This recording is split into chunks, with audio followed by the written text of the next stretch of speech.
Hi ladies and gentlemen, welcome to the new edition of the Flash Info on Reflets d'Afrique television.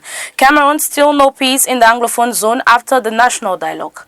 In the northwest and southwest regions, the army and the separatists have clashed for the past 2 years almost daily, taking the population in pincers. More than 3,000 people have already died in this conflict according to NGOs.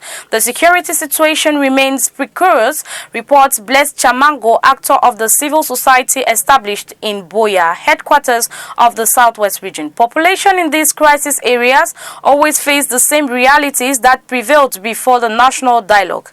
In recent days, several attacks by armed separatists have been reported by local media, particularly in the northwest region, deemed more groundbreaking.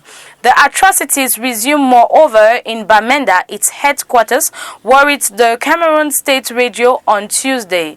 There are people who still have guns, who are still in camps, recognizes George Ewane, spokesperson of the National Dialogue. Central African Republic, homeless after rains.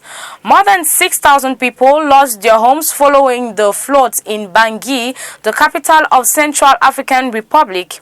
According to a resident of Kolongo in Bangui, the state should take responsibility. It has been a week since homes are flooded and children are in very bad shape. The victims call on the president to come and see the catastrophes by himself. Heavy rains have caused the Ubangi River to overflow since last week, plunging the inhabitants into an uncomfortable situation.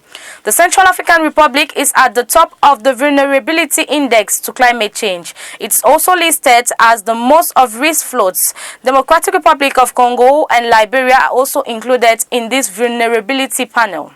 Tunisia, the president of the Tunisian Republic, Kais Saied, was sworn in this day before the elected representatives of parliament and the highest authorities of the state. Mr. Saied succeeds acting head of state Mohamed, named for 90 days after the death in July of Tunisia's first democratically elected president, Beji Caid Essebsi. Hitherto virtually unknown on the political scene, Kais Saied, 61, was elected as a new president of Tunisia with 72.71% of the vote, far ahead of the controversial businessman Nabil Karoni.